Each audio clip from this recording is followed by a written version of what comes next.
Hello and welcome to the In the Pen podcast, a podcast about relievers, part of the Pitcher List Podcast Network. My name is Jake Crumpler, and as always, I'm joined by Pitcher List bullpen expert Rick Graham. Rick, how's it going? It's the dog days of the summer. How are you feeling right now? Yeah, it's we're past the trade deadline, so just trying to soak in all the transactions and the ramifications behind the transactions. And I know for me, like this past weekend's always the big the big fab weekend, I guess. Like a lot of rule changes from all the trades, and I feel like that's kind of your last time if you're still sitting on fab to make some moves. We saw 3 big prospects, shortstop prospects get called up as well. I got Culpepper in a few leagues. I don't know. We'll see how that works out. But yeah, I mean, as far as relievers go, there's been some openings and some changes, but I don't know. The trade deadline didn't shake up too much in the closer market, I feel. It definitely shook it up a little bit. Yeah, nothing crazy where you don't We've have seen any crazier. No new big all-star relievers on a new team or whatever, or at least all-star closers, but definitely some minor names to talk about. And I think we did a pretty good job of getting through every single team last week. So I felt pretty good about that. I've just been so busy on Sundays recently that I just haven't been able to put a bunch of fab. Not that I have much left anyway, but I'm also pretty out of it in the 2 leagues that I do fab in. So, oh well, just trying not to be embarrassing in my home league right now, where I'm in like 6th place, which would be my worst finish ever. That's not good. But my team has just been absolutely decimated by injuries. And I know everybody faces injuries, and sometimes it's really hard to get any sympathy from league mates when it comes to talking about, oh, my team is so injured. Every single one of my top 100 batters is on the injured list right now. I mean, it is what it is. Maybe you need to add some more IL spots to that league. I don't know.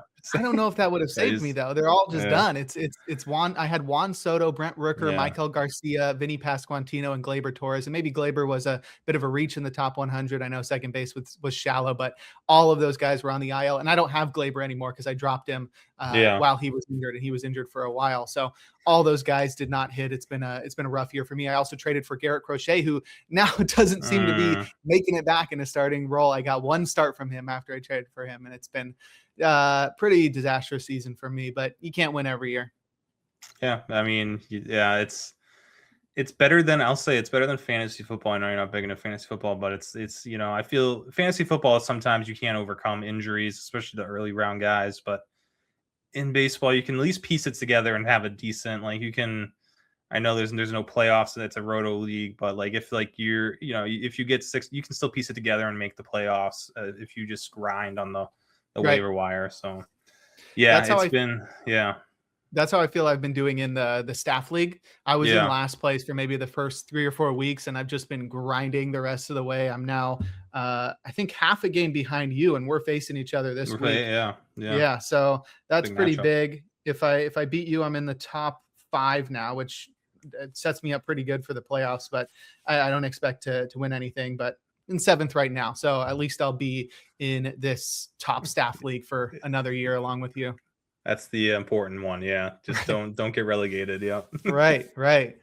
All right. Well, we are here to talk relievers as usual. We're going to run through the news and notes from the past week. Then we'll talk about some of the closers rising and falling on Rick's weekly closer ranks. And then we're going to look at some American League storylines. We'll go through every single American League bullpen and discuss a pressing question or 2 about each one of them. But let's start it off with the news and notes, beginning with some transactions, as Brad Lord was activated from the 15-day IL after missing a month with side tightness. Zach Littell was designated for assignment in a corresponding move and subsequently signed a major league contract with the Diamondbacks. He pitched 4 2/3 innings of relief for Michael Soroka on Monday. But Brad Lord back in that Nationals bullpen. He's been a very flexible reliever where he can open, he can throw multiple innings, he can be a setup guy. He's even gotten a save this year. So Brad Lord sort of pretty integral to this evolving Nationals bullpen.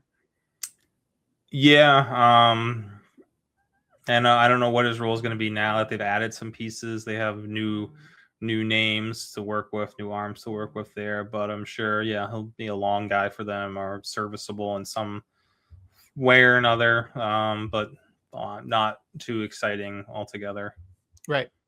In Pittsburgh, they got their bullpen to full strength now as Evan Sisk was activated from the 15-day IL after missing over a month with elbow inflammation. Wilbur Dotel was optioned to the minors in a corresponding move. So Sisk gives the Pirates bullpen 3 lefties, Mason Montgomery, Gregory Soto, and Sisk, and that combines with a lot of the right-handers that they acquired at the deadline, Luke Weaver, Camilo Doval, Kirby Yates, Lake Backer, and the guy who was already there in Johan Ramirez. So that's a pretty strong bullpen. It's at full strength today. We saw it go in full effect today for the Pirates as Paul Skeens lasted, I think, just 4 or 5 innings as another bad start for him. It's not looking great for Paul Skeens, but the Pirates are still chugging along. I mean, they have the interesting thing with them is, I think Johan Ramirez finished the game, looked good, but they haven't, since the trade deadline, they have not had a save chance. So we still don't know. We're still waiting to see, who is actually going to be closing out games for them, because it's been, they've been struggling since they made all those moves. So right. They're kind of, they're rapidly falling out of the wild card. They might be out of it. They're 4.5 chance, yeah, 4.5% chance to make the playoffs according to Fangraphs. Getting Kirby Yates for nothing, I guess. But yeah, it's Sisk gives them another lefty, and now you have Soto and Sisk, and hopefully that means maybe that means we'll see, Mason Montgomery actually get a chance in the 9th inning. He deserves it. He's been unbelievable the past month, past month plus. So yeah, now if you're out of it, just let's see what Montgomery can do in the 9th. Let's go for it. Please. I mean, Luke Weaver has been fine. He's a good guy to have in the 8th innings, but Montgomery is a difference maker. Right. That's like the future closer type guy you're looking at there. I mean, Luke Weaver's great and all, but I think that even Weaver knows for himself that he's probably better suited for a setup role. He's been one of the best setup men in baseball over the past 3 years. The Pirates get him again next year. So maybe try to figure out the roles now so you don't have to go into spring training trying to determine who the closer is. Let's go to the Red Sox, who optioned Greg Weissert to the minors and selected the contract of Raymond Burgess in a corresponding move. They subsequently optioned Burgess to the minors to select the contract of Seth Martinez. And this isn't super fantasy relevant. I was just surprised that Weissert got sent down. He hasn't been spectacular this year, but his xFIP is in the 3s. It's below 4. And I think he's gotten 7 holds for the club this year. So he's been a pretty reliable, at least middle relief, late relief option for them. And so with Weissert out, I guess the right-handed options in that bullpen start becoming more clear. Yeah, I mean, I've been calling for Weissert to be sent down for a while. For at least Alec Gamboa has been. They brought up Burgos for whatever reason. Yeah, but I mean, Gamboa's had come up a couple times and he's looked pretty good, and gives him another lefty. But yeah, and now Seth Martinez, who's pitching right now. It's probably all temporary until I'm trying to think what the next move is. I don't know. I don't think any other pitcher is close to coming off the IL. So. I don't know. We'll see. I'd like to see Gamboa back up, but yeah, Weissert it's tough because at the beginning of the year, Weissert was kind of the, 3rd or 4th option in that bullpen, but they're so deep now at this point that there's really, I mean, you're not using him over anyone in that bullpen right now outside of Bayo, who has he's got a specialty role being the long guy. So yeah, right. I don't think there's any need for Weissert in this bullpen. All right. And lastly, amongst our transactions, we have a couple of veterans moving around. Craig Kimbrell signed a major league contract with the Royals, and I wouldn't be surprised if he winds up being the closer in September. And Paul Sewald was designated for assignment by the Diamondbacks. It was a swift fall for Sewald, who was the closer through the trade deadline, came out of the deadline just giving up bombs left and right. He was removed from the closer role and now has been removed from the 40-man roster altogether. He should become a free agent, and I think Sewald should still be attractive to some teams, at least as a middle relief option. So any thoughts on Kimbrell and Sewald? Kimbrell still looked like he had something left in the tank in Tampa. And plenty of opportunity in Kansas City because there's really hard to trust anyone outside of Steven Cruz at this point. So, and even Cruz, Cruz gives up too many home runs. But yeah, speaking of giving up too many home runs, Paul Sewald, that was really his only issue. I mean, it's crazy. He lost the closer role with a 1.01 whip. Like his whip was almost below 1. Yeah. I think before that 3 home run outing, it probably was below 1. So it's like, Mhm. it's the home runs are definitely an issue. And but yeah, he wasn't throwing the ball poorly. He's definitely going to get claimed. I mean, a few teams could have interest there. And I don't think he makes it to any of the big contenders. So I'm thinking like a Seattle, St. Louis, something like that. Which, yeah, I mean, maybe Washington. I don't know if they would do that, but there's definitely a few teams who could use him right now. But yeah, it'll be interesting to see where he lands. Yeah, and he doesn't have to be a closer wherever he goes. He can just be somebody Yeah. that provides that veteran presence, similar to what Kirby Yates is doing in Pittsburgh. Now let's look at some injuries from the past week. Most of them are minor, but we have one significant one. We'll save that for closer to the end. Let's start with Sam Bachman, who was placed on the 15-day IL with forearm radial nerve inflammation. Taylor Saucedo was recalled from the minors in a corresponding move. This Angels bullpen is really unspectacular right now. Bachman was one of the few guys that were clearly set up for high leverage situations. And with him out now, there's a clear trio of options that are at least somewhat trustworthy in that Angels bullpen. Yeah. Trying to think if Fermin is trustworthy or not. But yeah, Fermin is definitely an interesting option behind Natera and Ben. I mean, Ben Joyce has looked awesome so far. I just, just stay healthy, man. Fastball looks really good. He finally threw a slider last night. But the fastball looks good.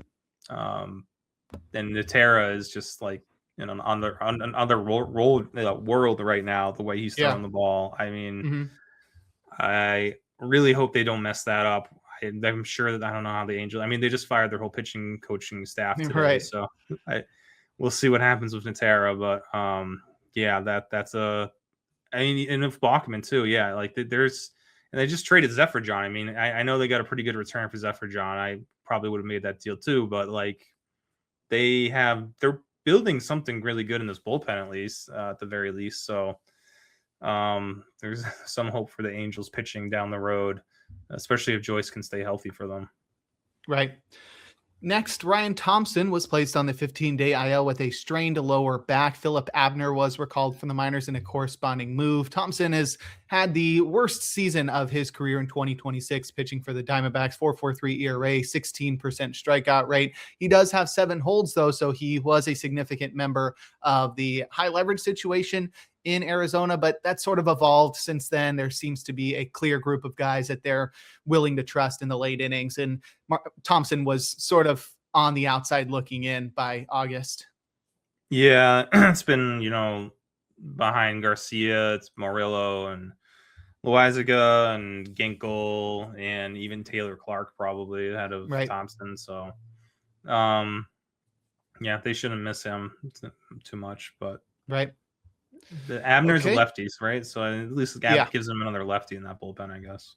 Yeah, at least one, which should help Brandon Garcia hold on to that role, because that was the only knock we've had against him. Is not that we have anything against a southpaw closer, but when you're the only lefty in a bullpen, it starts to get a little bit funky when you're like, okay, well, we need a lefty to come in, but we don't have anybody to go because we got to save this guy for the 9th inning. So that should help Garcia hold on to that closer role.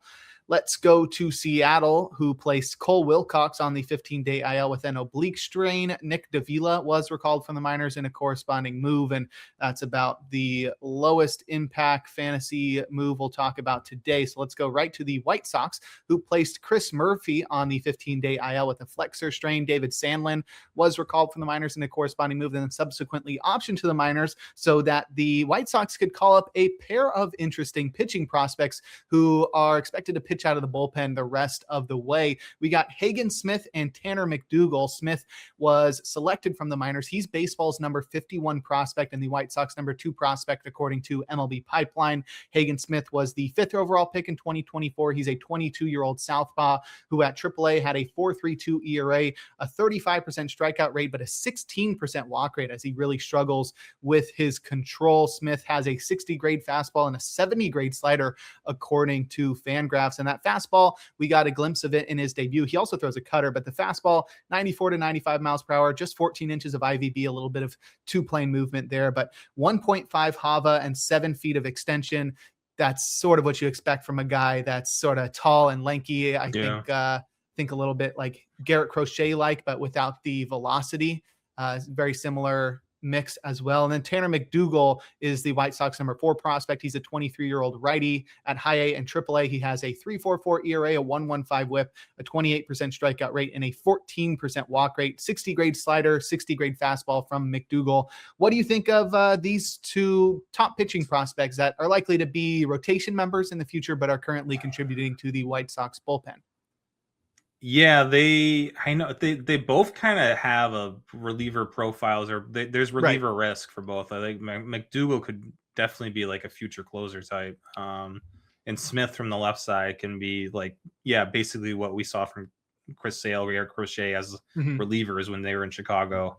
See how he transitions to the rotation. But yeah, both have some command issues at the moment. That's typical for young pitching prospects. I mean, obviously, that White Sox bullpen is still, it's the same situation where there's no set closer. There's really no set roles. So it'd be interesting to see how they, especially Smith from the left side. Hudson's been pitching better lately. He's been pretty good. Newcomb's been pretty solid this year, but neither one has Hagen Smith type stuff. So will be interesting to see how aggressive they are using these guys. I don't think we've seen McDougal yet. I'm very interested to see how he looks when he gets a chance. Yeah, me too. I think these guys are both very high upside guys. I think just the fact that they both have very inflated walk rates is clear indicators that they're probably due for bullpen roles in the future, especially Smith. He seems like the exact type of guy that you think of when you're like, all right, who's a top prospect pitcher that's going to end up in the bullpen. He's got a little bit of like Josh Hader vibes too. Just the fastball slider from the left side with low command. It seems like just the prototypical southpaw that ends up pitching in relief after sort of struggling as a starter. So I think they do have some potential here. It'll be exciting to see how these guys can establish themselves in this bullpen ahead of the playoffs, because they could be some legitimate weapons that could help out the rest of these guys here. Yeah, I mean, again, like the at least gives them some bullpen depth and gives them like Smith's very different from Newcomb and Hudson and stuff wise. So yeah, it gives them some options at least. And I'm glad that the White Sox are being aggressive and not just holding these guys back, but they're in it for the playoffs right now. So hopefully we see these guys stick around in the roster until the rest of the season. Right. Going over to the Phillies, they placed Caleb Killian on the 15-day IL with an oblique strain and recalled Chase Sugar from the minors in a corresponding move. Pretty disappointing, as not only are oblique strains something that can keep players out for a pretty lengthy amount of time, I'd say probably 3 to 5 weeks for Caleb Killian, but he was just acquired at the deadline for a club that is really in need of right-handed relievers, especially in those middle relief situations after having lost Brad Keller for the rest of the season. So the Phillies will be heavily reliant on Jonathan Bolin and Orion Kerkering. Mostly Bolin, I think, because Kerkering doesn't look right either. I mean, Kerkering might be hurt, so I don't know if they've said anything, but his velocity's been way down. It's been good. It's down, and you got destroyed the other night in his last outing. So yeah, I mean, they probably needed to make a little bit more of an impact move at the deadline. I know they hope Killian would be the answer, but that's really a dart throw, especially how he's been all year. It's been, a bit of a roller coaster with him. So, right. They got Rayleigh. Yeah. I mean, they're like the left side, they'll probably be okay. And Bolin looks great, but you're trusting, he doesn't have much of a track record. So we'll see. I mean, I'm a big Jonathan Bolin believer, no doubt, but yeah, it still worries me. They brought up McFarland. Is it McFarland today? Alex McFarland. Yeah, I mean that might be a guy that they're pitching him right now in a tie game, so in the 7th inning. So that could be a guy that they kind of fast track. They did it with Kerkering a few years ago when he made his debut. I mean, he debuted and he was like right into leverage situations for them. So maybe McFarland follows a similar kind of track. Yeah, I think because he had gotten promoted earlier this year, he sort of flew under my radar. But those are some impressive numbers at Double A and Triple A this year. McFarland has a 1.83 ERA and a 34% strikeout rate, and that comes with a 13% walk rate. But the strikeout minus walk rate is still north of 20%. So he seems pretty spectacular. Looking at his repertoire from that one inning that he did pitch, he throws 100 miles an hour. So yeah, we're onto something there. 1.8 Hava too. So that's it's coming from a low angle. That's pretty exciting. All right. Well, he's fun. Who cares about Caleb Killian? Yeah, right.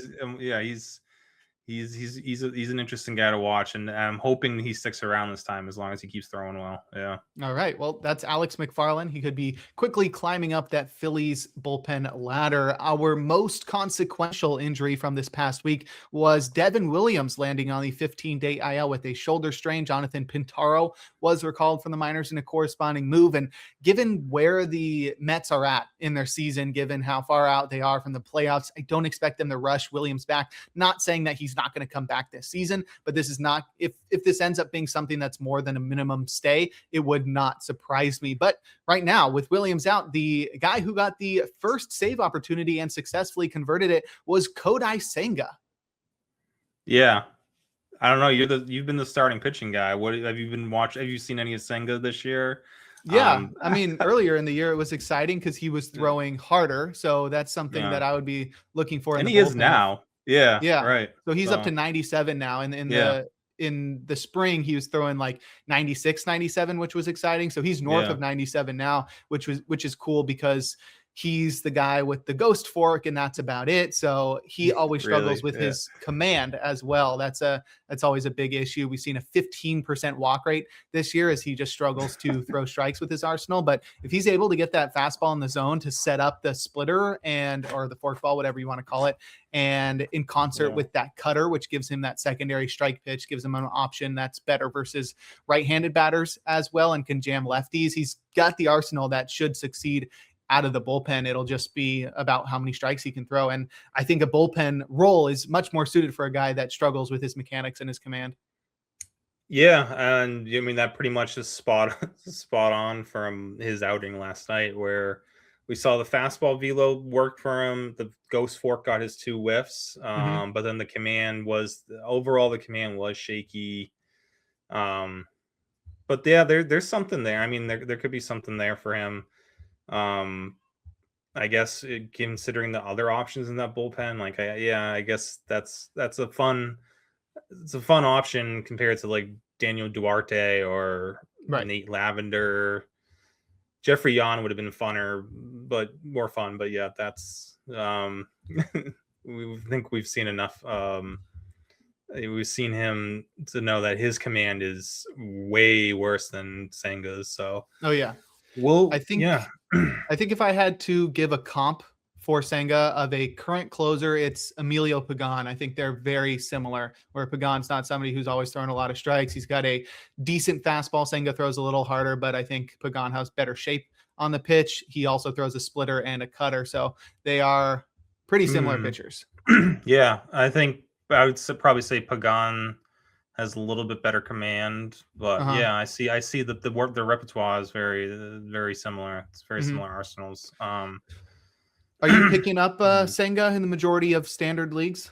So they said with the Williams injury, they said it's minor. They're not expecting it to be a serious thing, but yeah, like you said, Mets are out of it. There's really nothing going on. They're not winning anytime. They're not going into the postseason. So is there a reason to rush him back? Right. Again, if he's healthy and he wants to return, they'll make it happen. But yeah, I think I placed Senga 28, 29. I mean, there's still I would probably rather take chances on a lot of the other bullpen situations right now. So, I don't know though. If he gets more than 2 weeks as the closer, I feel like I would be missing out. So it's one of those, how you feel if you're feeling, I guess it's a frizzle, as Nick would say. Like if you're feeling, take chances and see what happens with him. But yeah, there's upside and downside to it. But yeah, I think again, deeper leagues where you're desperate for saves, yeah. But he's not a top 25 guy for me right now. Okay.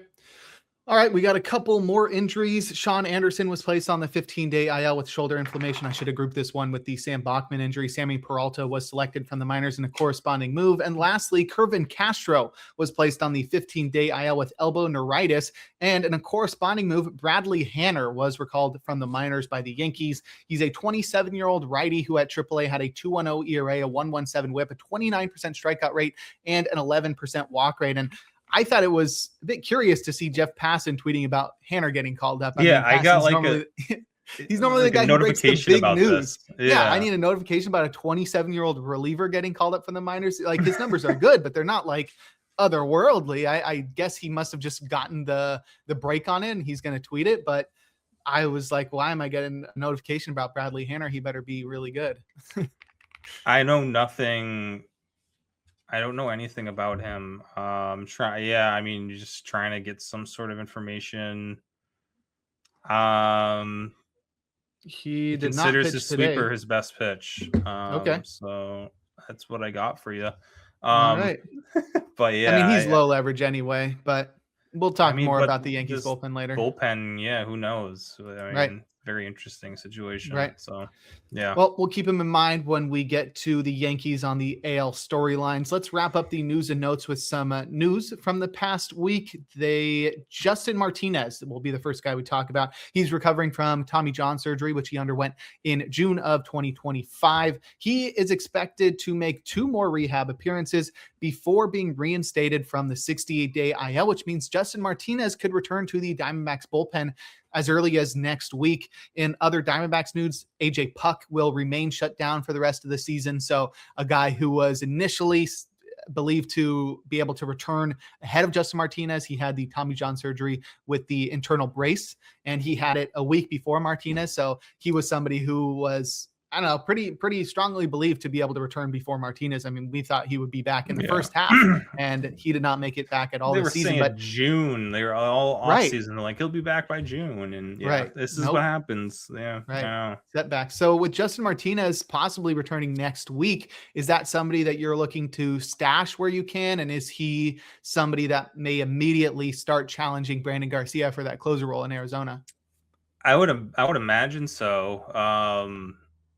He kind of, what happened last year is he and Puck was the closer, then he got hurt, then Martinez was the closer, then he got hurt. So I think Martinez, and he's got the longer term contract there. I think Martinez, if healthy and throwing, is so far it sounds good. The rehab appearances sound promising, throwing 100 miles per hour again. So if Martinez is in that bullpen and healthy, I think they would prefer him to be the 9th inning guy. And then that allows Garcia to be their leverage lefty, moves, Murillo and Ginkel and Loaizaga down, which probably is best for everyone in that bullpen. So, yeah, I don't know. I know Garcia's been throwing well, but again, they're still using him as a leverage guy, not a closer. So I think a guy like Martinez comes back, that changes things. Right. And I wouldn't be surprised if it's some sort of platoon between Martinez and Garcia matchups. just to ease Martinez into the role and not use him too often on back-to-back days. So I think it'll be pretty ideal for the Diamondbacks, all things considering. And lastly, Daniel Palencia began a rehab assignment last week. They said he was supposed to begin it on Wednesday. I haven't seen any news since then. But if he has been rehabbing, Palencia could return as early as next week. He's recovering from elbow inflammation, which has held him out of action for the past 2 months. Yeah, it sounds like, I think the plan, the hope was to have him back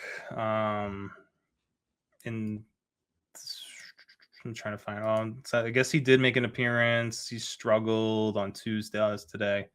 Allowed 4 runs today, 2 outs. But as long as he's healthy, as long as he feels good and the stuff's good. Anyway, I mean, I'm starting to. We saw Jacob Webb get another save tonight, and he's just been so good. It's like, Webb's a guy who I don't know if they turn over the closer role just right back to Palencia when he returns. And last year, kind of a similar situation. I know it was different bullpen pieces. But when Palencia came back, he wasn't he wasn't the close. I mean, they had Kittredge there, and who am I thinking? Who's the other guy they had? I remember what you're talking about. Kittredge. Yeah, but like, I mean, in the postseason, Palencia wasn't really the closer there. So I don't know. Again, and if he's struggling in a rehab outings, then and Webb just keeps dealing, and he's racking up saves for the Cubs. All of a sudden, could be a tough situation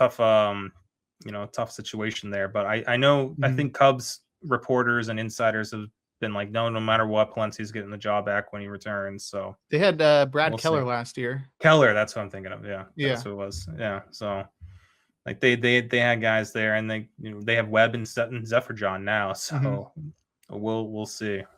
We will. Very interesting. All right. Well, that will do it for our news and notes. Next, we'll move into our 3 Up, 3 Down section. But first, we're going to take a quick break here on In the Pen. And we're back. Jake Crumpler here with Rick Graham on In the Pen discussing relief pitchers. We are entering into our 3 Up, 3 Down section where we talk about the closers rising and falling on Rick's weekly closer ranks. Let's start with our risers, beginning with Bryan Baker, who has emerged as one of the best closers in baseball this year. And he just keeps chugging along. 1.55 ERA, 29% strikeout rate, and he's now leads the majors with 34 saves on the season. Yeah, I was a little bit worried the past 2 weeks with him because the velocity had just like taken that dip down to 95 miles per hour, and he's even down 95. He's still throwing well. He's still still really good shape on his fastball. He's still getting, I think since the All-Star break, he still has like a 27-28% strikeout rate. So he's still missing bats. Changeup still good. It's, it wasn't even just the velocity for me too, though. Like there's, look at some of these charts from his games, and he's leaving like, a lot of middle changeups, and just the locations haven't been as tight either. But the Seattle series, the last series that the Rays played in, the velocity started to creep back up to at least normal, not great, but normal for him. And it's just, he's on a roll right now. It's hard to say that he's just the wheels are gonna fall off because we haven't seen any signs of it yet. So just keep rolling with him. He might not have the same upside as some of the other guys in front of him, but he's in a very good situation with the Rays, the way that they play games and the way that they win games. It's always a close game. So no concerns with Baker as long as the velocity doesn't just completely fall off a cliff, with his shape and the Ivy Beast, the inverted vertical break on his fastball still in the 20 range when he's down to 94, 95. So he's got that going for him. All right. Our next riser is Emilio Pagan, who returned from the IL, reclaimed his closer role, and has locked back in. Remember, we were really concerned about him earlier in the season before the injury, as his control was bad. And we had always been concerned about Pagan's home run issues pitching in Great American Ballpark. That really has not been an issue since returning. He's been getting a bunch of saves. I can pull up his numbers since the IL stint, but what has you moving Pagan up your ranks? Yeah, I mean, the stuff's been getting slowly, like, it's been trickling up in the right direction. It's been trending the right way for him, to the point now where I like the fastballs in like the upper 95, 96 range for him more often than not. Over the past month, he has an ERA of 1.67 whip, 35.3% K- walk rate, and that's because he's got 0 walks. It's really a 35.3% strikeout rate and no walks. Wow. But I mean, damn, we'll take that from him, because especially the home run issues are going to be a thing for him. We get it, but just don't be walking guys and then giving up the home runs. Keep those keep those home runs to being solo shots if you have to. So yeah, I mean, the stuff just looks better for him. And again, he's still in Cincinnati. There's no competition behind him. And the Reds might not be great, but they're gonna still win games. They're not gonna, they're not like the Rockies or some bottom feeder here. So they'll still give him plenty of save chances the rest of the way. Our last riser is Pete Fairbanks, who was really frustrating earlier in the year because he was really underperforming his expected metrics. His ERA was super inflated. He was giving up a ton of home runs and he wasn't getting a lot of save opportunities, but he's been much more reliable recently. We've seen him get 4 saves since right before the trade deadline. I think he got another one today. So that gives him 5 saves in the past 2 weeks, and he hasn't allowed a run during that time as well. Yeah. So Pete Fairbanks looking a lot more like the Pete Fairbanks we expected him to be, especially when he came back with better stuff this season. Seven straight scoreless now for him, with a 10 to 2 strikeout to walk ratio over that span. Just 1 hit allowed. So I mean, yeah, he's rolling right now. The fastball looks great. It's the best fastball we've seen from him in a couple of years, probably. That being said, the one caveat, I don't know about the slider and cutter are still kind of weird for I don't know. I don't know if he necessarily needs them to be great or what they used to be, especially that slider. But the fastball at least is working for him right now, and we'll start there and figure it out moving forward. But yeah, he looks good right now, and yeah, they've been sticking with him even when his ERA was in the 7s. You know, they've stuck with him. So there we go. All right. As those guys rise up to ranks, others need to fall to accommodate them. So let's look at our fallers. Aroldis Chapman is our first one. His stuff has been diminished this year, especially compared to last year's historic campaign. And while that hasn't hurt him thus far, I think Rick might be a little bit concerned that that might not be the case the rest of the way. Yeah, I mean, he's been there's nothing really to get too upset about with him. The stuff is not trending the right way, though, especially when it comes to his fastballs, the 4-seam sinker. And that's going to happen. But at some point, he's 38. Like, he's not going to be throwing 100 miles per hour forever. Not too long ago, though, he does. I think he can reach back and get to 100 when absolutely needed. But I would have thought that would have been the case the other night, but he was, 96.7 or something.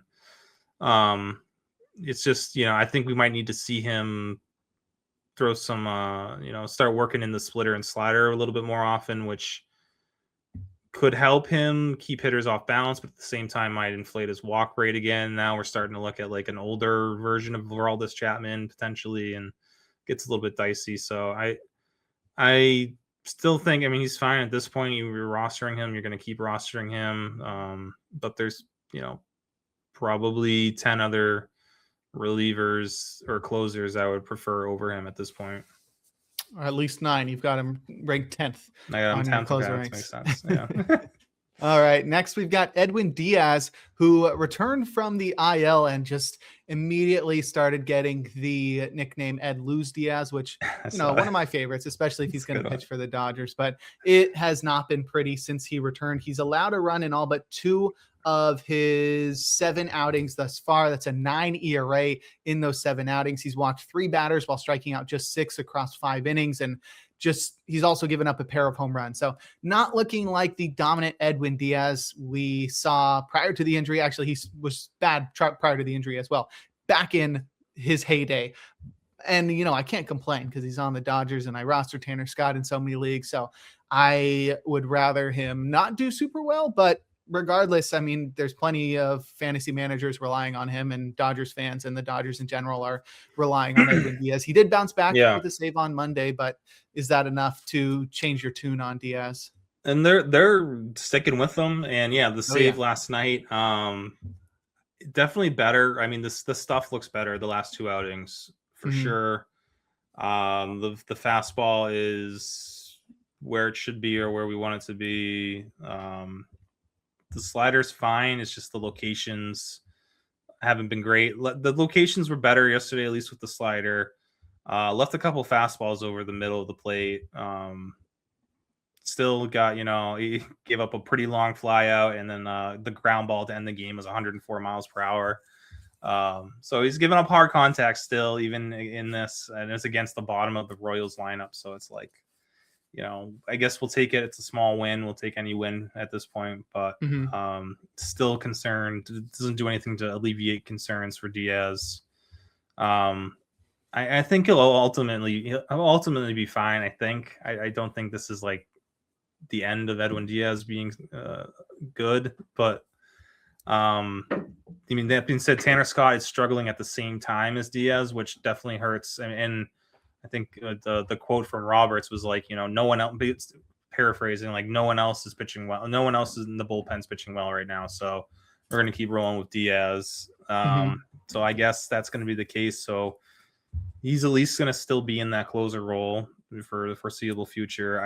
I do have, I do have my doubts. And if Tanner Scott can get back on track before Diaz, you got to wonder if they should at least be open to making that switch. But yeah, we'll see. At least right now. Yeah. I mean, I don't know. I think the stuff's there for Diaz. I think he'll figure it out. But just the locations, which makes sense. He's been out for so long. I mean, he's going to be a little rusty. So, but yeah, we'll see how it goes with him. Definitely can't put him in the top 5 anymore, and top 10's even questionable. Right. All right, our final faller is Raisel Iglesias, who came out of the trade deadline and immediately had a pair of 2 earned run outings. He's not been spectacular. That's 3 straight outings without a save, and he was due for a regression this year. I mean, he had an ERA under 2 for most of the year. It's now climbed up to close to 3, and with Robert Suarez on the IL, I feel like his role is pretty safe, but man, would I love to see Dylan Lee get some save opportunities for the Braves. Didier Fuentes has been unbelievable for them. I mean, he got a save for them last week. Again, the Braves are pretty aggressive with their pitching, either whether it's promotions or just usage. And I just feel it wouldn't shock me if they were. I mean, Fuentes has clearly been the best, or Lee's probably been the best reliever there, but Fuentes has been the best righty of the group. And if they really want to protect Lee as a lefty setup guy, that's fine, because Fuentes can easily take the 9th. He's been the better pitcher than Iglesias for the past 2 months. It's not even close. So I could see that happening. Again, Iglesias being a veteran, they probably will keep trying. He threw tonight, not a save chance. They were up 4 runs, and he had a clean inning for them. So that's, I think, back-to-back clean outings for Iglesias. So maybe moving back in the right track. But again, especially if at this point Robert Suarez comes back, because his news on him has not been great. But if Suarez is able to come back and be healthy, then I think Iglesias would be on kind of thin ice there with any sort of issues. They could easily remove him and be fine, because either Fuentes or Suarez, or if they wanted to go the lefty route, they have Lee. I mean, Dylan Dodd's another left. They have good lefties there, so Lee technically could be the closer. But yeah, there's just other options there that are better than Iglesias at this point. So I guess it's kind of a wait and see how things work themselves out. Yeah, I'm excited to see what this bullpen looks like in the playoffs, because they have some not only underrated arms, but guys that I think have been underutilized. So it'll be interesting to see, if Iglesias has one bad outing in the playoffs, how quickly do they pivot to somebody else that has been dominating. And this is an opportunity for somebody like Didier Fuentes to emerge as the closer of the future, and even with Robert Suarez signed for 2027. So definitely worth keeping an eye on. That will wrap up our 3 up, 3 down section. To recap, our risers were Bryan Baker, Emilio Pagan, and Pete Fairbanks, and our fallers were Aroldis Chapman, Edwin Diaz, and Raisel Iglesias. Next, we'll talk about some AL storylines, but first we're going to take another break here on In the Pen. And we're back. Jake Crumpler here with Rick Graham discussing relief pitchers. We're going to go through every single American League team and discuss some pressing questions about each bullpen to see, what are the emerging storylines in each of these bullpens for the season's final 2 months. We're sort of at a month and a half point right now. It's August 11th as we're recording this. So not much time left in the season. So it'll be interesting to see how these questions are answered, but we'll go in alphabetical order based off of city name. We'll start with the A's, who don't have a city name. They are just the Athletics, though. We do know they play in Sacramento. I have been there. I can confirm that. But the A's right now are allowing Hogan Harris to emerge. So I think the first question right now is Hogan Harris or Elvis Alvarado the rest of the season. I think I prefer Elvis Alvarado over like a longer term span, just considering the stuff and the ability from both of them, but the usage suggests that Harris is the guy to trust. Yeah, I mean Harris has 5 saves since the All-Star break. So he's got 11 on the year, and 5 have come since the All-Star break. Um, but yeah, I mean it's really not, the ratios are not great. I mean, he's giving up walks, or hits, earn runs. Um, it hasn't been smooth sailing. It hasn't been pretty, but they're still trusting him, and at least I'll give the A's credit for like sticking with someone, I guess, finally. Because when Jack Perkins had like one bad closing outing, they like moved on from that. You're a starter again. Yeah, and then Alvarado had like one bad save situation. They moved on from him, and now at least I guess they're giving Harris this leash here to be the closer. Yeah, I mean, I still, if Alvarado is like what he is, like 100%, if he's healthy, then Alvarado I would like him over Harris. I think there's more strikeout stuff, and honestly, I would never thought I would say this, but the walks are better, like the command's better from Alvarado than from Hogan Harris. So not many guys that's the case for.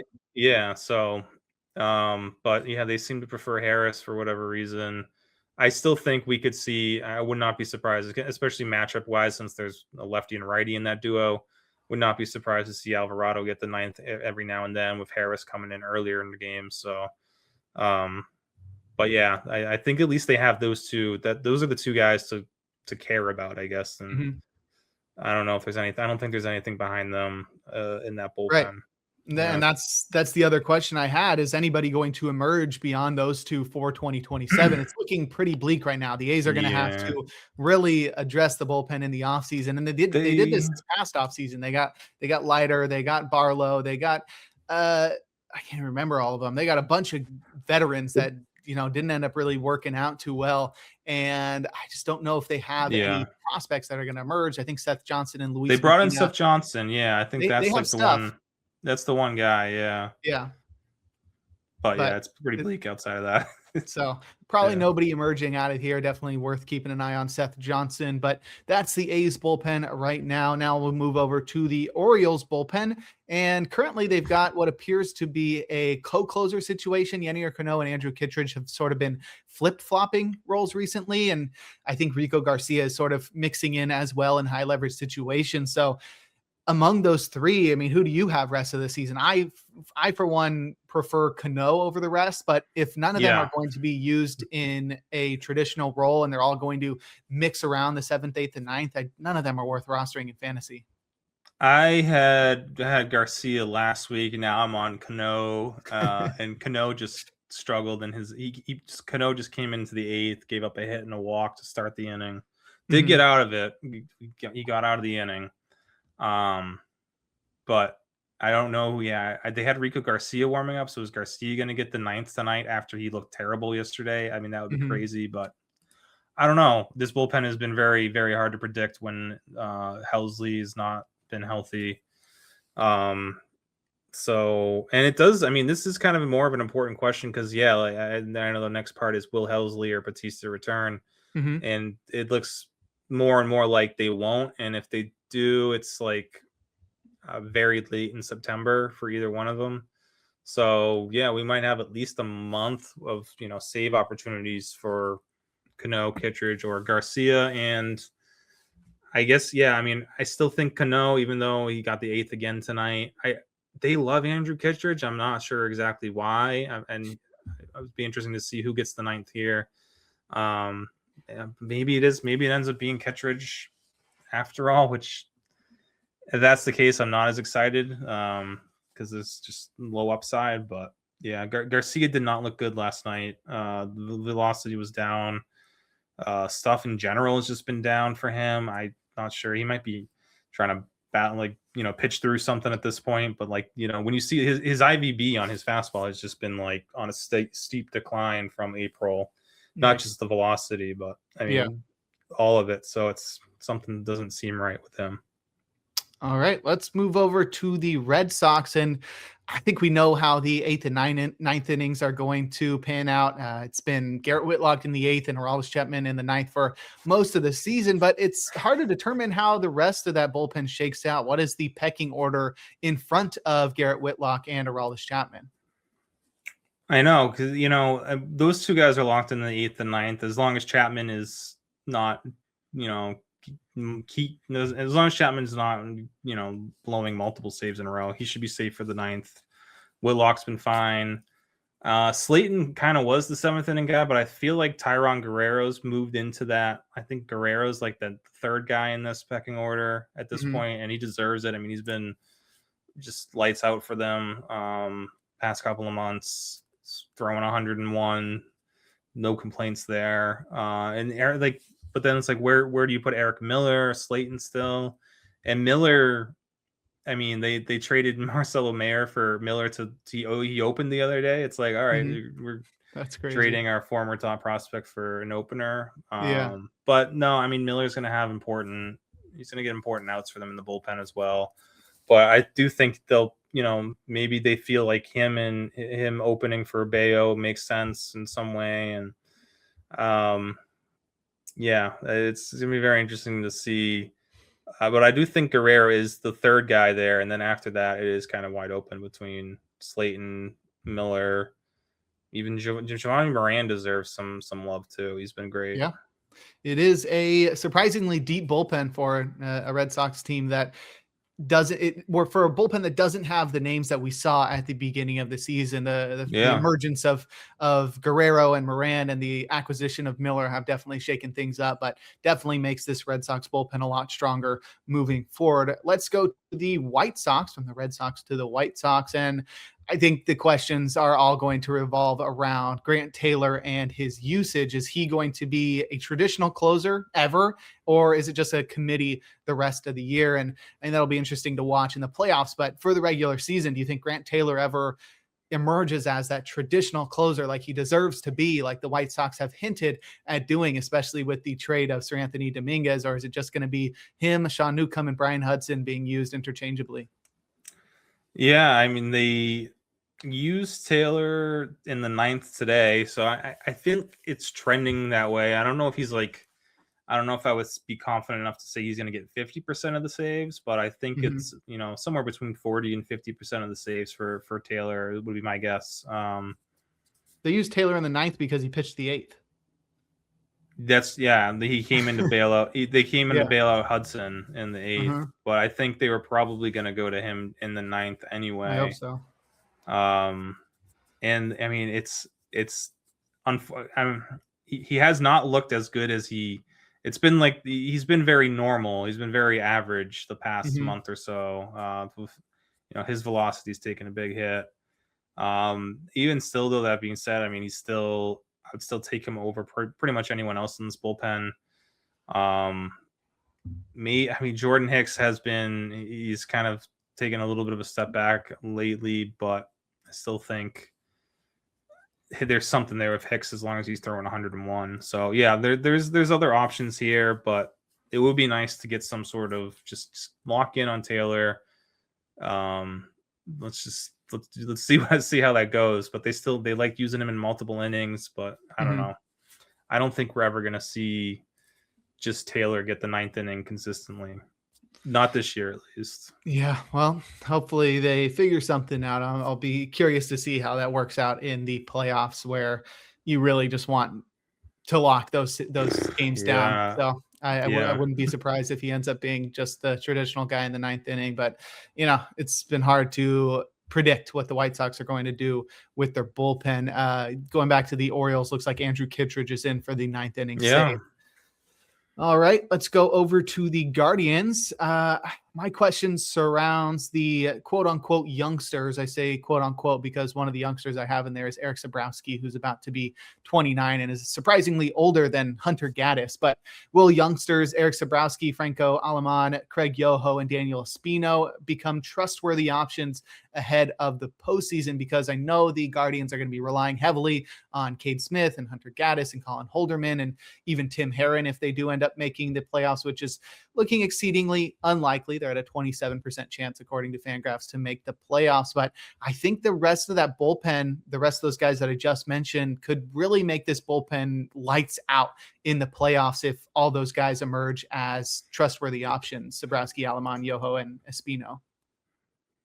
What if none of them do? Right. Because that's Then like it's that's kind of how it's trending right now. Is I don't know okay. if we can trust any of those four.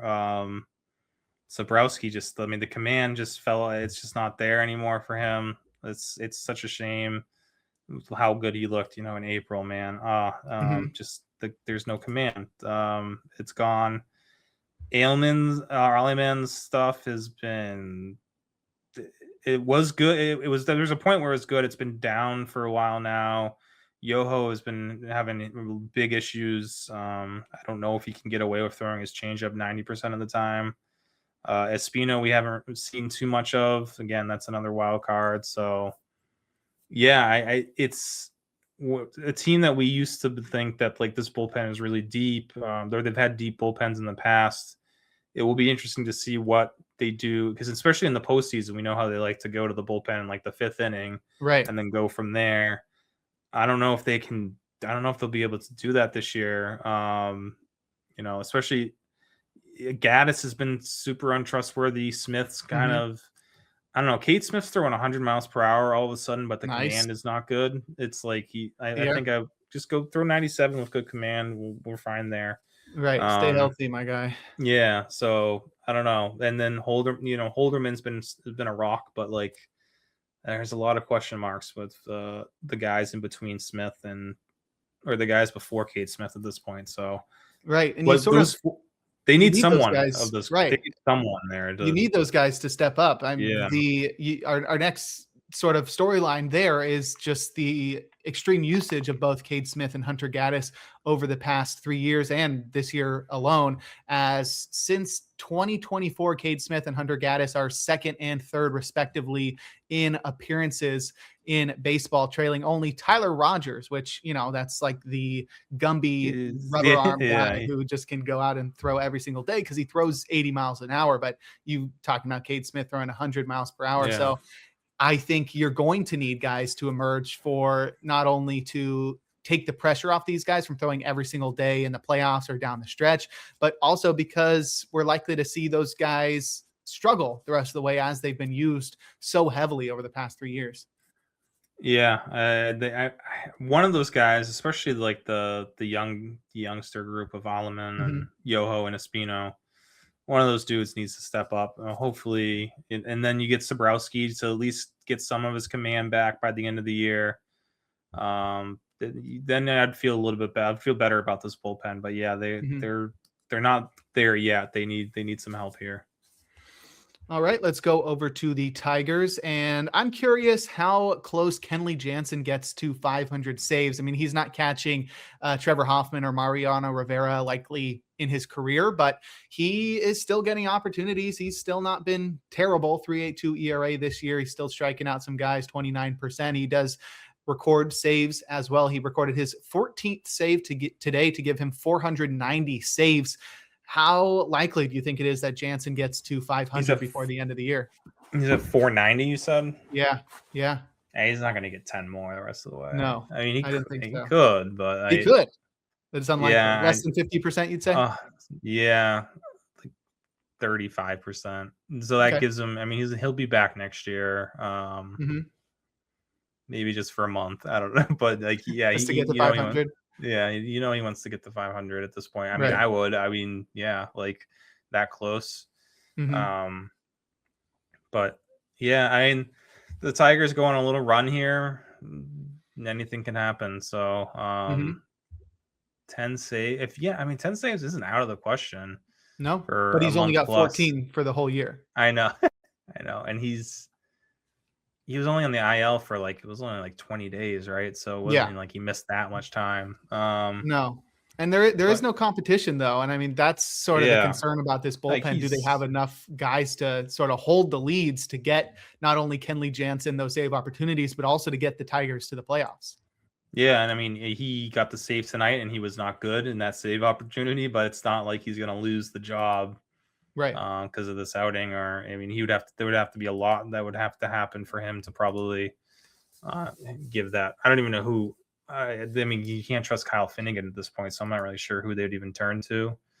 Um, but yeah, Jansen does seem pretty locked into that role, so Yeah, I would say I'll go to 40% for him to get to 100 saves or 500 500. saves. Yeah. Yeah, we'll give All him right. a better chance. And how do you feel about the rest of that bullpen, though? I have And I zero hate it. confidence in the rest of that bullpen. It doesn't feel Yeah, like it's gonna like make it to the bullpen, or it's gonna make it to the playoffs just because this bullpen's not gonna be able to hold the leads. I know that's the thing because they're, even when they traded Skubal and Mize, it's like, all right, well, there's still like the rest of the team's intact, and like you got Job coming back, and um, like they could piece things together here. It wouldn't surprise me if they did sneak into the postseason somehow, but the bullpen is the one issue for me. I think like rotation and lineup is good enough to give him a chance, but Kyle Finnegan just has not been. He's been worse somehow. He's been worse this year than any of the years when he was in Washington that we were really down on him. It's like he's even taken a step further back from that, and Yeah. I don't know what's going on there, but But he's doing his classic thing, 3.38 yeah, ERA, getting it yeah, done. I'm right. It doesn't make sense. And then Drew Anderson was kind of an interesting bullpen piece, but they moved him into the rotation, and Yeah, they got now a different Drew now. yeah, Drew Summers is pretty interesting. They from the left side that bullpen's got some options, but yeah, the right Mhm. side's what's lacking. Mhm. Gilbert Diaz kind of looks interesting as a reliever. I don't know. We'll check back in on that in a couple weeks because it hasn't Right. been small sample, but yeah, I don't know. That's that could make or break that Tigers team knows how these bullpen pieces, Summers, Diaz, and De Jesus, how those guys kind of all come together and perform for them. All right, let's move over to the Astros bullpen. They don't really have any pressing questions, but Bryan Abreu has seemed to have turned his season around, which is going to be really great for him as he heads to free agency and could be a guy who might wind up being a closer somewhere. It gives me a little bit of Phil Maton vibes, though, where it's like, oh, I could see him closing somewhere, and then he just ends up being a setup guy on a great team. So that's not really guaranteed. But with him turning around, the rest of the bullpen is doing exactly what we expect. So got to have more confidence in this bullpen. But do you think Abreu will continue to trend towards the right way? And do you think he can get back to being one of the top setup men in baseball? Yeah, the trend's definitely, it's still a little bit it's still not ideal with him where, I feel like there's, one or two games where he looks kind of like himself and then reverts back the next one. So it's not like full. I don't think he's fully back, but at least we're seeing signs of him, his 2025, 2024 self starting to come back. And it's definitely helpful the Astros are trusting him in the eighth inning again. So they have their Abreu to Hader, bridge is back and working for them. So definitely helps out the Astros. Then, yeah, like you said, helps him out. It's definitely gives him something to, to sell himself on this offseason when he's a free agent. So now that being said, if they get into the postseason, like, is it keep trending that way, or does it, we'll have to monitor it and see how things go. But I do like what we're seeing from Abreu. I've finally starting to have some belief in him myself. I moved him into the top 30 for holds this week. But yeah, it's been a long season. It's like crazy how it's kind of just steadily gotten a little bit better, and now, yeah, he seems like he's close to being, say, like 80% Bryan Abreu of old at this point. All right.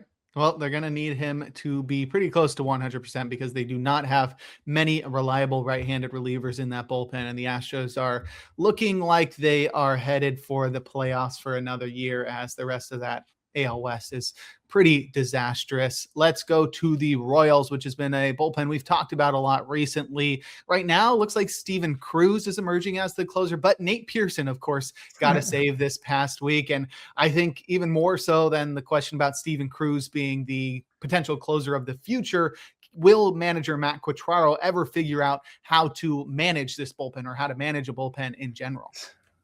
I don't know. Yeah, again, I don't know what is going on in this bullpen or what the roles are supposed to be or what yeah, I mean, it's just flipping a coin maybe.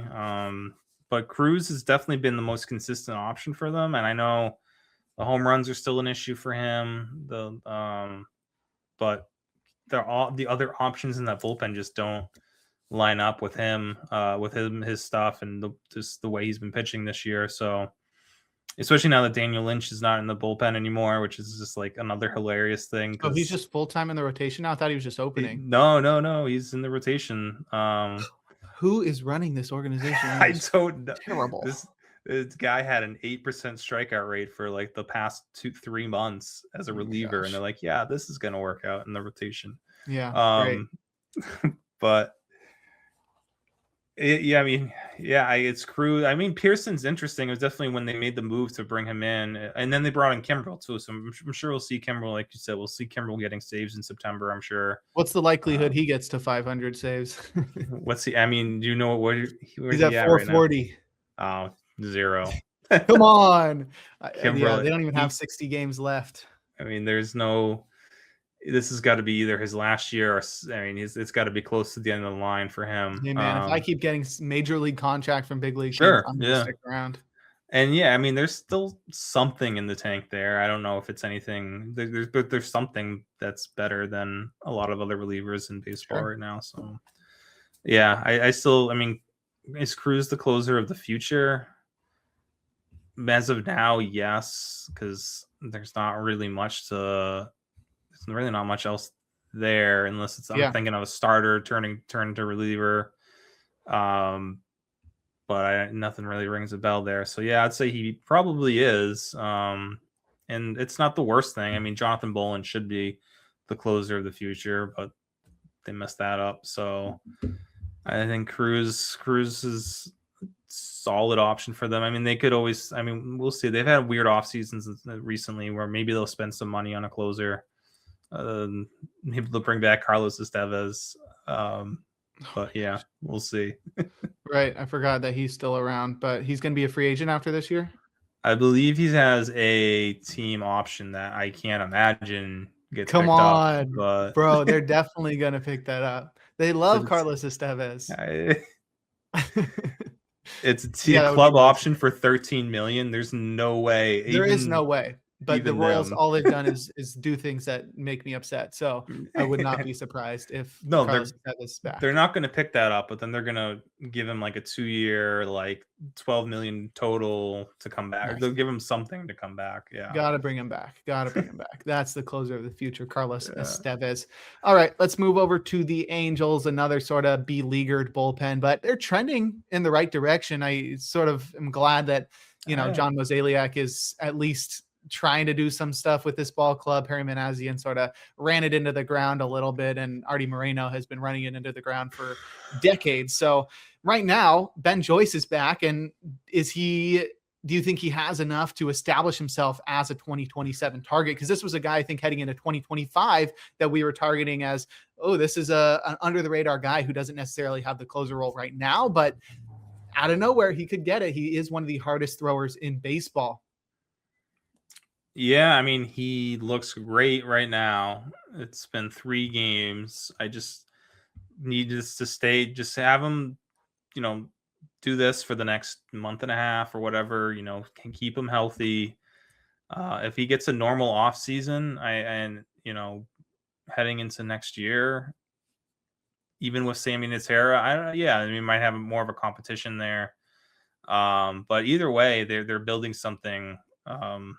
They're definitely building towards something here with Natera, Joyce, Fermin, Bachman when he's healthy too. There were glimpses of him being a stud for them too. So they have the pieces there, even when moving on from Zephyr John, to have a really good bullpen for next season. But yeah, again, there are health concerns with all of them and command concerns with all of them. But yeah, stuff wise, at least it's fun to see them building something, with just elite stuff in those 4 guys. So do you think it's like a platoon the rest of the way with Ben Joyce and Sammy Natera? Because both of those guys are looking pretty strong right now. They got that righty lefty thing going on as well. Yeah, they've been using Joyce in the 7th and 8th innings so far. I would be shocked if he doesn't end up with a save chance at some point this year if he stays healthy. but I don't know. I mean, the way Natera is pitching right now, it's hard. Like, how do you just like move? I don't know, it'd be hard to move on from him just because just because Joyce is throwing well, and it's not like it's his job. It never really was Joyce's job. Like it's not like he's like, earned it or anything. So I feel like Joyce would probably figure. I'd rather him. I know they used Fermin the other day when Natera was off. Mhm. I'd rather Joyce than Fermin, and I like Jose Fermin. He's got good stuff and just a little bit more volatile with his command. But I think I think Natera probably gets 50% of the saves. Joyce 30%, and maybe Fermin someone else gets another little bit. If I were to guess, yeah. All right. That sounds about how I would have it as well. Let's go to the Twins, where their usage has not been what I hoped since the trade deadline. They acquired Jeff Hoffman. I thought he would immediately be installed as the closer. He's definitely the highest upside reliever in this Twins bullpen, but he's not been used as such. He's been used in that high leverage fireman role, which I think Hoffman is best suited for. But in this Twins bullpen, I mean, I guess they could make it work. Yoendrys Gomez has been pretty reliable, though he did blow a save on Sunday. He didn't blow the save. He took a loss pitching in a tie Yeah. ball game. But do you think it's just Gomez's job to lose right now, that he's secured that role so much, cemented himself in that ninth inning well enough that Hoffman is not going to be able to just knock him off, that Gomez is going to have to actively lose that role before Hoffman gets a chance?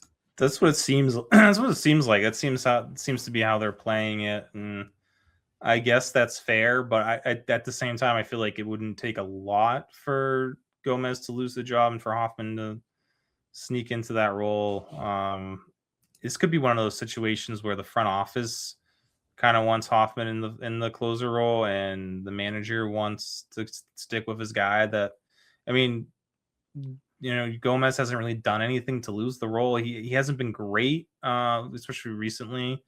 But once Hoffman did come over, I mean, I've seen an uptick in Gomez's stuff, and velocity's gone up since Hoffman came over. So I wonder if that was like a little bit of a kick in the pants to get him going again. Because Right. June and July were very mediocre for Yoendrys Gomez. I think he had like an 11%, 12% strikeout rate. It was bad. It was stuff wasn't there. He wasn't missing bats. He's still getting lucky, and for the most part. But yeah, I mean, end of the day, Hoffman is the best option for them. But yeah, I guess if the manager thinks don't fix it if it's not broken, and Gomez really isn't broken yet, so Right. they'll continue to roll with him, and they're keeping Andrew Morris in the 8th inning too, which is interesting. So it seems like Hoffman is just like right back into the same situation he was in Toronto, as like the 7th inning guy, high leverage guy, what may you. So yeah, Right. it'll That's be a little interesting bit to see. frustrating.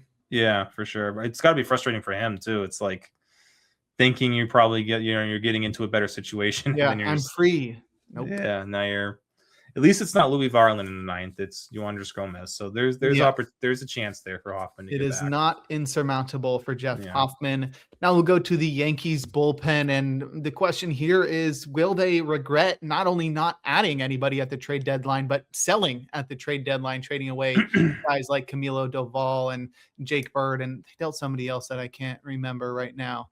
Bird, Doval, Giovanni Cruz. Right. Yeah. There's So another do guy you who think, wasn't on the 40-man. Yeah. yeah. Do you think they'll regret not adding anybody at the deadline and instead selling at the deadline? Because this bullpen is not very strong. It really does not look like a playoff caliber bullpen. Yeah, I don't understand. I mean, they definitely, I think they will. I'm guessing the plan is for starters to move into the bullpen, or for some help from Sure. AAA, but that's just, I mean, for a team like the Yankees, that's just like, I just can't believe they didn't add a reliever, or let alone trading away relievers. And I know it's not guys who are gonna, you weren't counting on any of those guys in the postseason probably, but just having that depth, missing that depth now. And Paul Blackburn is now forced into like high leverage situations, which that shouldn't be the case for a team that's going to make the postseason. That's I don't know, that they feel to me like a very easy out right now. If the playoffs were to start tomorrow, and they're in a 3-4 3 or 5 game series with that bullpen. It's just you're just relying a lot on Bednar to give you a lot of innings, and then Cruz to not walk a bunch of guys, and Hedrick's been good, but there's cracks there too. So Sure. Yeah, that's definitely a sketchy bullpen for me. Yeah, they will really need Will Warren and Ryan Weathers to step up in relief That's roles in the playoffs. what they think they're banking on, and I could see it working out, but that's you just don't know until you see it. So Right. yeah, we'll wait and see. Okay, we'll go to the Mariners bullpen where there aren't many questions, especially with closer Andres Munoz. But behind that, it hasn't been as elite as it's been in years past. You got a lot of names that are recognizable, but they're not pitching at the peak of their powers like we've seen in years past. Jose Ferrer hasn't really taken that next step that we thought he would. Eduardo Brazardo looks to be dealing with the effects of overusage from last year. Gabe Spire doesn't have the same strikeout stuff he did when he was one of the best relievers in baseball last year. Sir Anthony Dominguez is struggling with his control, something that he usually does, and so on and so forth with the questions going through the bullpen, the setup options. It's been a nightmare recently, and they're really missing Matt Brash, who still seems a couple weeks away. And I don't even know if that's going to be a savior for them. I mean, I really, it just seems like it makes too much sense for them to put in a claim for Paul Sewald. I think bring him back. I know, and I think if you look at the waiver claim, the waiver, it's by record, right? So I think they probably would be the team with the worst record that would be interested in, like, that makes sense that Sewald ends up in Seattle, essentially. Could be fun. Yeah, I mean, they need something there because, yeah, I mean, Ferrer's been everyone you just mentioned has been bad, like, recently. I do like Michael Rucker, but they gave him a chance in the 7th inning tonight, and he blew the lead for them. So it's like, we're just down to, I mean, Bazardo's been terrible lately. Ferrer has not been good lately. Spire's fine, but he got suspended. But he's coming back. Sir Anthony Dominguez has not looked good since he got there. Just not a lot of trust in anyone here. Right. So yeah, I definitely see them adding Sewald or maybe another veteran reliever who gets DFA'd at some point, because they desperately need help here at this point. Yep, that is a fair assessment. Let's go to the Rays. Bryan Baker currently leads baseball with 34 saves. Do you think he finishes the year as the MLB leader in saves? He is at 30, and so is Mason Miller. I mean, probably. I just, again, we're talking about his velocity's been fluctuating. I wonder if he's starting to hit a bit of a cliff here. This has been a more intense season than he's ever had. So, yeah, I still would imagine as long as he's healthy, he does finish the year as the leader in saves, because the way, again, the Rays team is just a wagon right now, and they're just winning games and all these close fashion, giving him a ton of opportunities. And even at the first 2 months, it was, Baker was getting like 70% of the save chances. Now he's just getting all of them. Like, they're not even, toying with the idea of putting him in the 7th or 8th inning again. So yeah, I mean, he seems locked in. So I'll say he will finish the year. And who had that on their who had that, especially between Riley O'Brien and Bryan Baker at 30 or 34, 30 saves. I mean, Varland's catching up to them at 25 too. So yeah, it's Baker's to lose at this point with 34. That's a pretty big, four save gaps, pretty big. He might be the only guy to get to 40 this year. Right. I think in the rest of this bullpen too, it sort of has that same issue that the Yankees have, where it doesn't really look playoff tested. It doesn't really look like it's going to dominate in the playoffs. I trust Bryan Baker. I trust Garrett Clevenger, but Kevin Kelly's a pitch to contact guy. Tyler Wells isn't playoff tested, even though he should be pretty good. Cam Boozer has been very dominant, but he also doesn't have a lot of postseason experience. And then beyond that, you got pretty unknown, underwhelming guys like Legumina, Matz, Roycroft, and Grove. So I don't feel like this bullpen is one that goes into the playoffs and just dominates. No, I think you're gonna also, though, I mean, think about this though. If you get, and I don't know, we're still waiting to hear back on what's going on with Griffin Jax, but say Jax ends up Mhm. coming back into It looks like the. he's going to be fine. I think he's going to be back throwing again on Friday. Okay, that would be good. But you can, I mean, hypothetically, if you have Rasmussen, Peralta, McClanahan, I don't know who your fourth is, but maybe again, like Jax could be in your bullpen, Seymour could be in your bullpen potentially. So I think adding those guys with Kelly, Clevenger, Wells, Boozer's been such a surprise and so good for them. Mhm. I think their bullpen will be fine. I think that's Okay. like you said. I get what you're saying that there's not a lot of like there's aren't playoff arms. Like Kelly's not a big strikeout guy. Right. Wells has been lately, but typically isn't a big strikeout guy. So yeah, I could see that being an issue, but I don't think that will be their problem in the postseason. All right. Second to last team we have is the Rangers, and I'll be looking for someone to emerge as someone to trust behind Jacob Latz. Latz has had an incredible breakout season, but nobody's really emerged from this bullpen as a guy that we can trust going into 2027. This looks like the A's bullpen where the Rangers are just going to have to rebuild it from scratch this offseason if they want to have a chance at contention in 2027. Do you see any guys emerging from here? And if so, who? Rangers are in the playoffs right now, and this is what their bullpen looks like, and it's just They're not going to make it. I don't believe it. They're right now in a wild card spot, but yes, I mean, yeah, the 57% chance to make the playoffs. I don't believe that they're going to pull it off. I mean, the way that they maneuvered at the deadline, yeah, they don't deserve to, and it doesn't seem like they, I get that. Yeah, I mean, so they've had some like Peyton Gray and Robbie Alstrom have looked good for them lately, but they're both kind of I'm not ready to be like those two guys are going to be, future, locked in setup guys for them. Shea Silseth is what he is. There's a reason the Angels just kind of gave him up for nothing.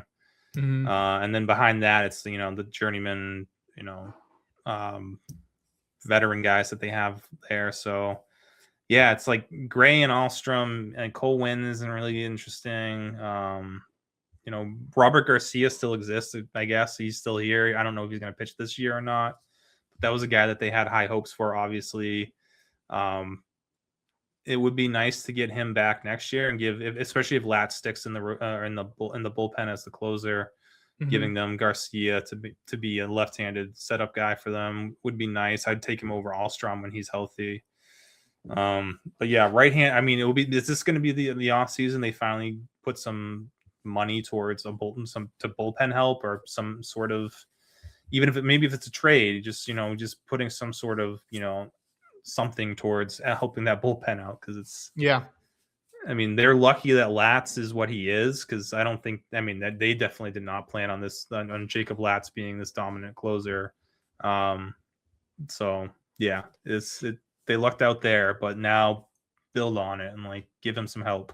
Right. I'd love to see Emiliano Teodo and Gavin Collier get back to the majors, because those are two guys that I think have more potential than a lot of the guys in this bullpen. So I'd love to see if they could sort of establish themselves ahead of 2027. Yeah, I mean, there's guys in either that are hurt or in AAA that there's stuff there. It's just trying to get the command under control. But yeah, at some point you have to let them sink or swim. They have to get a chance. So right. Hopefully sooner rather than later. Okay, and lastly, we've got the Toronto Blue Jays. Louis Varland is locked into the closer role, but how do we feel about the rest of the supporting cast there? The Blue Jays are not completely out of playoff contention, 9 or 11, nearly 12% chance to make the playoffs. So there's still a chance there. You're saying there's a chance, but behind Louis Varland, and it's a little bit questionable. We've seen Tyler Rogers sort of lose his control. I think you were telling me before the podcast, 6 walks in the last 3 games, and he walked 7 guys in all of 2025. And crazy. Behind that, it's a lot of questionable guys. Mason Flaherty has potential. Braden Fisher, Brendan Little. We saw them all have good seasons last year, but these weren't guys that they could trust in the playoffs. And I don't know if we can trust them in September. Yeah, I mean, I like Fluharty, but there's definitely some inconsistency there with him. Fisher hasn't been as good this year. I mean, they turned to Spencer Miles tonight for a save with Varland off. They went to Miles, which is Okay. interesting. I think there's a sinker slider profile there that could to work out for him as a reliever maybe, but not Mhm. like anything earth shattering. Not someone I No. would trust as the seventh or eighth inning guy, especially on a team like the Blue Jays, who, they're going to want to compete next year. Right. They're not looking for some sort of rebuild. So, yeah, I do think that they missed out on Yimi Garcia not being able to make it back this year, Mhm. unfortunately. And then trading away Hoffman. So yeah, they'll be in the market again. They're probably not going to make a big splash as far as relievers go, but definitely expect them to add to this bullpen in the off season, especially, and probably add one or two pieces the way that they like to have pitching depth there. So yeah, it's going to be an interesting off season with them.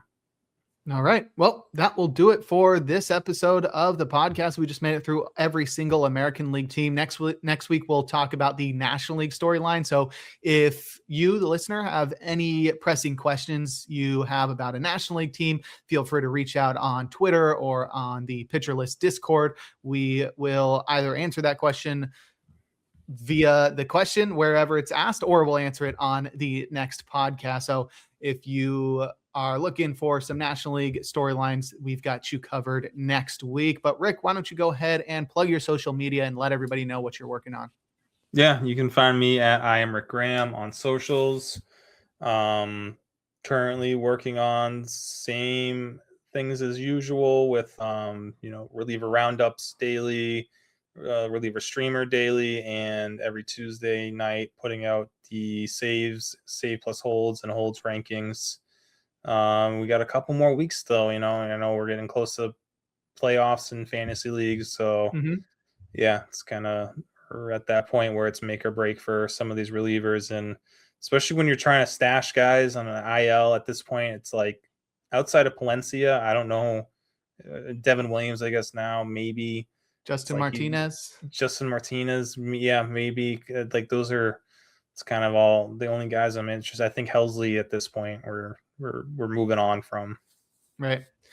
Okay, well, you can follow the pod at In the Pen Pod. You can follow me at Jake Crumpler. You can find all of my work at crumplerbaseball.com. I'm doing the weekend editions of the SP Roundup as well as the Plus Pitch podcast. You can see my work there. I also do 4 days a week of the First Pitch podcast.